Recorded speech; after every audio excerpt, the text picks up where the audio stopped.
लड़की हर बार जब तलवार का अभ्यास करती है तो वो अपनी नेक को छूती है। ये फीलिंग बहुत अजीब है। जब भी वो अपने छोटे भाई के साथ लड़ाई करती है ये होता है, लेकिन उसके भाई की 3-लेगेड कैट्स की सोर्ड्समैनशिप से तो उसे छूने का मौका ही नहीं मिलना चाहिए। हर बार बिना किसी शक के वो हवा में उड़ी हुई दिखती है, लेकिन गॉड्स आई व्यू से इसका राज सामने आता है। उसकी आंखों से ना दिखने वाली तेजी से जब वो दोनों तलवारें टकराती हैं, उसकी बहन अनंत बार मर चुकी होती है। हर एक बार एक जानलेवा हमला होता है, लेकिन सही समय पर वो रुक जाता है। जब तक वो होश में आती है उसका भाई अपनी जगह वापस आ चुका होता है, इसलिए उसकी नजर में वो हर बार एक नॉर्मल लड़ाई में हवा में उड़ती दिखती है। जाहिर है ये इल्यूजन अभिनय के साथ मिलकर काम करता है। यही वो सच्चाई है जिसने लड़की को कई सालों तक परेशान किया है। जब उसकी बहन चली जाती है तो अब रेवेन अपनी बदहाली को छोड़ देता है। वो बिना किसी कोशिश के पानी पर खड़ा हो जाता है। उसका जन्म एक गांव के शरीफ परिवार में हुआ था। ये परिवार पीढ़ी दर पीढ़ी मैजिक स्वॉर्ड्समैन की जीन्स रखता है, तो उसके वारिस बनने की संभावना थी। लेकिन दुर्भाग्य से उसकी कमजोर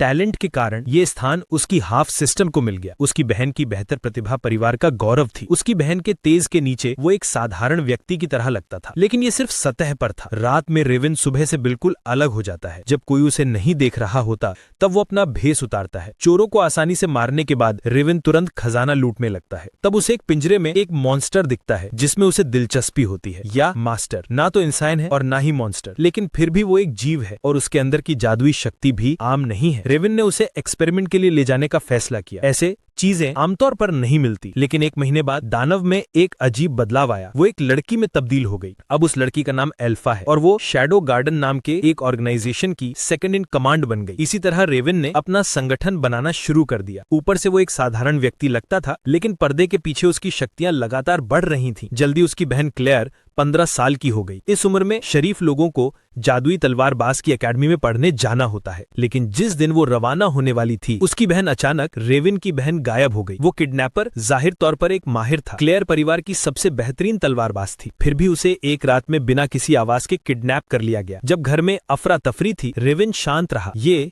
शैडो गार्डन के लिए अपनी शक्ति दिखाने का सही मौका था। एल्फा ने उसके लिए छिपकर 6 लोगों को संगठित कर लिया था। किडनैपर का ठिकाना संगठन की खुफिया जानकारी से छिपा नहीं था। किडनैपर डियाब्लो सेक्ट का एक सदस्य था। किडनैपिंग का कारण ये था कि उन्हें शक था कि क्लेयर किसी हीरो की वंशज है। ये सुनकर रेवेन को बेचारा सा महसूस हुआ। उनकी नजर में कोई भी मामूली किडनैपर एक पंथ में बदल जाता था, लेकिन उसने उन्हें कुछ नहीं बताया। दृष्टि एक जेल के अंदर आती है। एक गुस्से में भरा आदमी हैरान है कि लड़की को मैजिक चेन से बंधने के बावजूद वो उसके पैर के वार से इतनी तेजी से कैसे बच गई। लगता है उसके पापा बहुत बड़े आदमी हैं, लेकिन उसकी बात खत्म होने से पहले ही क्लियर उसकी बात काट देती है। उसका टकला बाप उसे क्या सिखा सकता है? वो तो उसका बेवकूफ छोटा भाई है जिसकी तलवारबाजी से वो सीखती है, इसीलिए वो उसे बार बार परेशान करती है। ये सुनकर गुस्से में भरे आदमी में दिलचस्पी पैदा ही क्लियर को गुस्सा आ गया। उसने बिना सोचे समझे कुछ कह दिया था और उसके भाई को तकलीफ हो गई थी। उसने उस आदमी से आखिरी तक लड़ने का फैसला किया, लेकिन उसकी बात खत्म होने से पहले ही गुस्से में भरे आदमी ने उसे घूसा मारा और वो बेहोश हो गई। उसी वक्त उसके साथी ने उसे एक जरूरी जानकारी दी। किसी ने उनके सीक्रेट बेस पर हमला किया है। ये सुनकर उस आदमी को गुस्सा आ गया और जब गुस्से में भरा आदमी बाहर आया वो अकेला बचा हुआ था। गुस्से में भरे आदमी का असल मकसद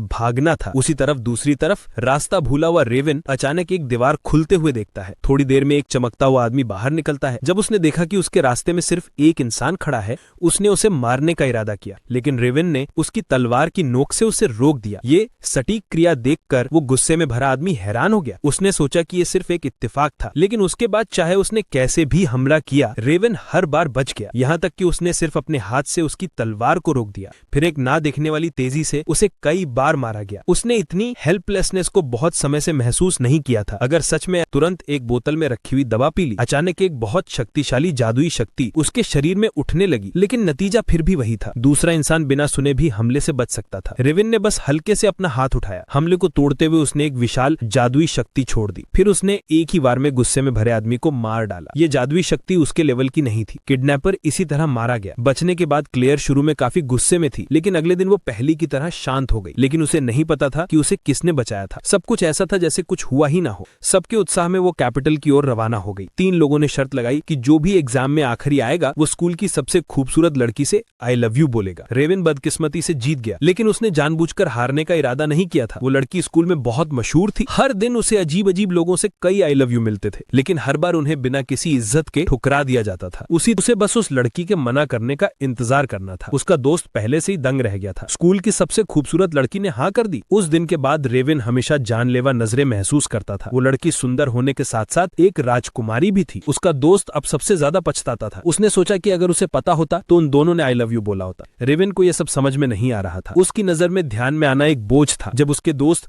खुशी से बातें कर रहे थे, तभी राजकुमारी आई। वो उसके साथ खाना खाना चाहती थी। फिर वो बिना किसी शर्म के बैठ गई। आसपास के लोगों के लिए ये मार्स का अर्थ से टकराना जैसा था। एक राजकुमारी एक कम जात के शरीफ आदमी के बगल में बैठी थी। रेवन भी शर्मिंदा नहीं हुआ। उसने अपनी नई गर्लफ्रेंड का महंगा खाना देखा और बड़े आराम से खाने लगा। उसकी गर्लफ्रेंड को आसपास के लोगों की परवाह नहीं थी। अब वो सिर्फ यही चाहती थी कि उसका गर्लफ्रेंड उसे जल्दी से छोड़ दे ताकि वो अपनी साधारण जिंदगी में वापस आ सके। जब रेवन ने सोचा कि उसकी गर्लफ्रेंड उसकी इस हरकत से उससे नफरत करेगी, तो उसने देखा कि उसकी गर्लफ्रेंड बिल्कुल भी ध्यान नहीं दे रही थी। दोपहर में स्वॉर्ड प्रैक्टिस क्लास थी। वो चाहती थी कि वो दोनों साथ में क्लास करें। प्रोफेसर जेनो, जो कि इस देश का सबसे बड़ा तलवारबाज है, ने पढ़ाना शुरू किया। उसके सभी स्टूडेंट अच्छे तलवारबाज थे। रेवन को एक नए स्टूडेंट के तौर पर इंट्रोड्यूस करने के बाद तलवारबाजी की क्लास शुरू हुई। रेवन की ओपोनेंट राजकुमारी थी, लेकिन उसे ये देखकर हैरानी हुई कि उसका बॉयफ्रेंड न सिर्फ धीरे चलता था, बल्कि वो ज्यादा जादुई शक्ति का उपयोग भी नहीं करता था। शुरू में उसने सोचा कि राजकुमारी उसके साथ मिलकर काम कर रही है, लेकिन ऐसा नहीं था। ये उस लड़की की असली शक्ति थी। हालांकि उसकी बुनियाद बहुत मजबूत थी, लेकिन उसकी तलवारबाजी में थोड़ी सी शांति की कमी थी। इससे उसे एक मजेदार किस्सा याद आया। रेवन की बहन राज्य की सबसे मजबूत जादुई तलवारबाज थी। लोग उनकी तलवारबाजी को बादल और दलदल से तुलना करते थे, लेकिन उसे इन सब बातों की कोई परवाह नहीं थी। साधारण व्यक्ति का किरदार निभाना उसके लिए एक आवश्यक काम बन गया था। यहीं पर क्लास खत्म हुई। इसी वक्त रेवन को राजकुमारी के पास आने का मकसद पता चला। राजकुमारी का होने वाला पति प्रोफेसर जेनो था। रेवन ने बाकी की बात सुनना बंद कर दिया। थोड़ी देर बाद वो स्कूल के बाद घर आ गया। राजकुमारी उसे सब कुछ बताने वाली थी, लेकिन रेवन ने पहले ही बोलना शुरू कर दिया। सरल शब्दों में, वो अपने माँ बाप की तरफ से अरेंज की गई शादी से खुश नहीं थी, इसलिए उसे एक धुएं का गोला चाहिए था। वो चाहे उसकी पहचान हो या उसकी पर्सनालिटी, रेवन उसके लिए एकदम सही व्यक्ति था। रेवन इस विवाद में नहीं पड़ना चाहता था, लेकिन दुख की बात है कि राजकुमारी ने उसे नहीं छोड़ा, क्योंकि सजा वाली शर्त का राज खुल गया था। उसने बस 2 सवाल पूछे और रेवन के दोस्त ने सब कुछ बता दिया। अगर ये बात पूरे स्कूल में फैल गई तो रेवन भी शांत स्टूडेंट लाइफ नहीं जी सकता था। तो अब दोनों को तब तक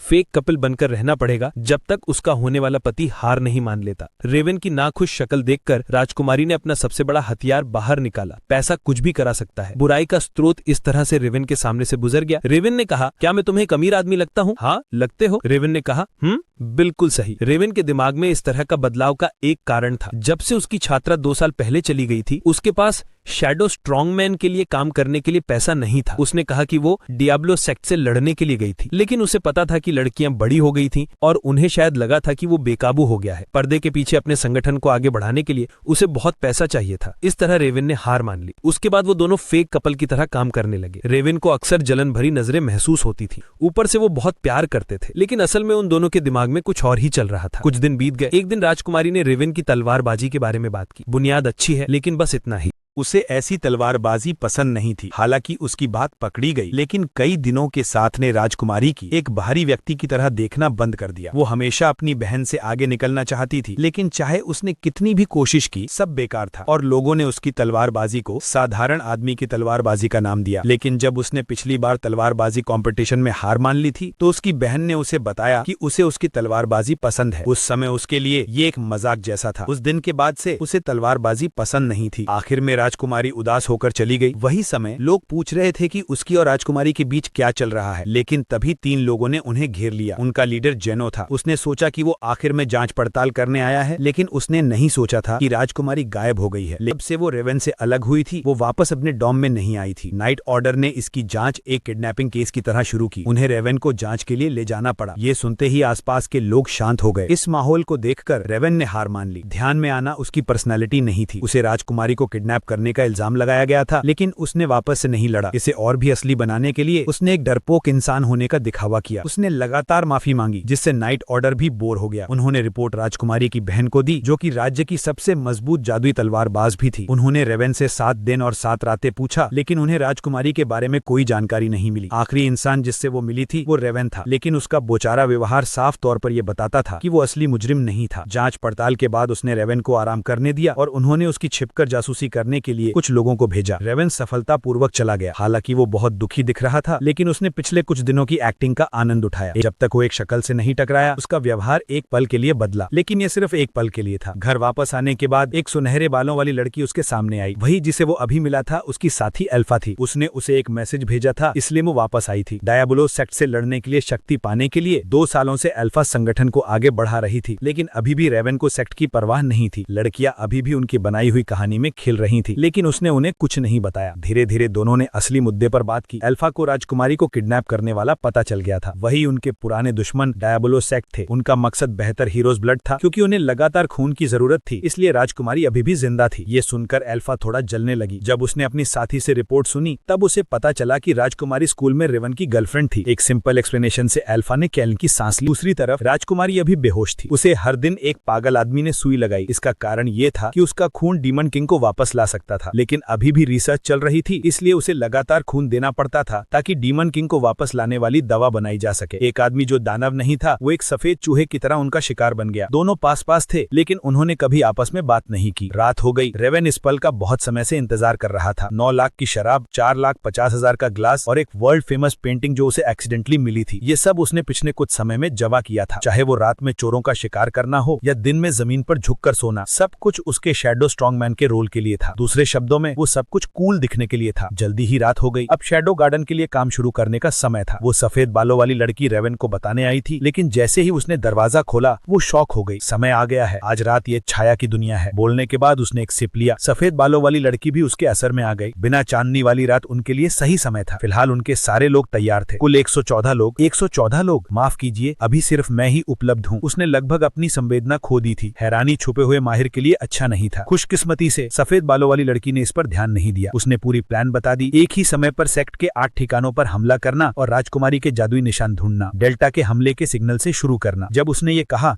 तो रेवन ने उसकी बात काट दी। उसे असली प्लान में दिलचस्पी नहीं थी, लेकिन शुरुआती गीत उसके द्वारा बजाया जाएगा। शांत आवाज और हल्की शब्दों ने उसने सफेद बालों वाली लड़की को फिर से हैरान कर दिया। और उसी समय नीचे 2 लोग अजीब लग रहे थे। पता नहीं क्यों उसकी जासूसी करने वाले लोग अचानक गायब हो गए थे, लेकिन उन्होंने ज्यादा नहीं सोचा, क्योंकि उनका निशाना सामने आ गया था। हे बुढ़े, तुम वाज के जूते क्यों ले जा रहे हो?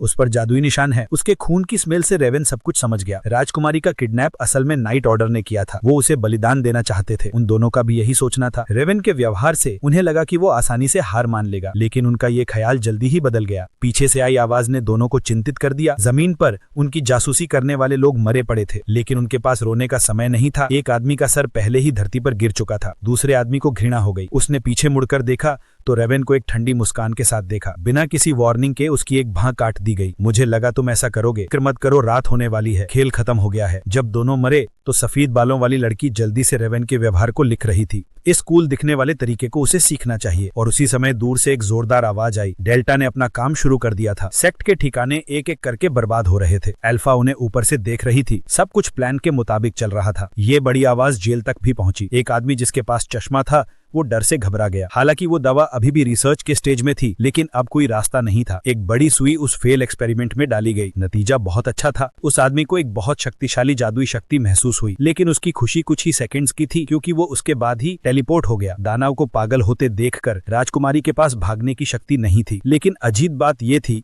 कि दानव ने उसे मारा नहीं। इसके बजाय उसने उसकी जादुई जंजीरें खोल दी। अभी भी कोई बात नहीं हुई। अगले ही पल दानव ने छत तोड़ दी। सड़क पर चल रहे लोग डर के भाग गए। गिरने वाला पत्थर ने गार्ड को मार डाला। राजकुमारी को चाबी मिल गई। अपनी जंजीरों को खोलने के बाद उसने वहां से जाने का फैसला किया, लेकिन एक मोड़ पर उसका फियांसे बोलने लगा, अगर तुम अकेले भागा तो ये मुश्किल होगा। तुम यहाँ क्या कर रहे हो? फियांसे ने कहा, क्योंकि ये मेरा घर है। मैंने उस आदमी में इन्वेस्ट किया है। इसी तरह से जेनो ही सब कुछ कर रहा था, लेकिन राजकुमारी उतनी गुस्से में नहीं थी जितना उसने सोचा था। आखिरकार वो पहले से ही उसके होने वाले पति को पसंद नहीं करती थी। जेनो को भी राजकुमारी से कोई लगाव नहीं था। उसे सिर्फ उसके खून की परवाह थी। इस तरह से वो सेक्ट का एक लीडर बन जाता था, राउंड टेबल नाइट्स के 12 सीट्स में से एक, और फिर बोरिंग तलवारबाजी टीचर का काम छोड़ देता था। असल में तो वो एलिस के लिए थे। हो माफ कीजिए, क्या तुम्हें अपनी बहन से तुलना किया जाना पसंद नहीं? इसी तरह से राजकुमारी को गुस्सा आ गया, लेकिन जेनो ने उसे आसानी से रोक दिया। बातों में उसने उसको मजाक बनाना नहीं भूला।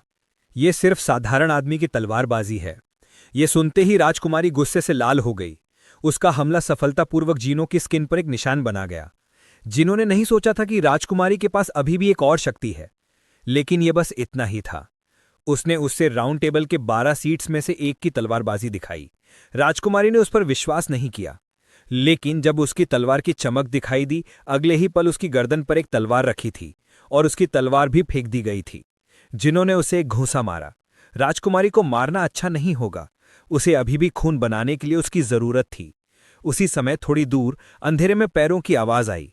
राजकुमारी की हैरानी में जिन्हों भी पीछे मुड़कर देखा, ये व्यक्ति उसे बहुत जाना पहचाना लग रहा था। किंग मधु द फर्स्ट, मेरा नाम रेवन है, मैं तुम्हारी मौत हूं।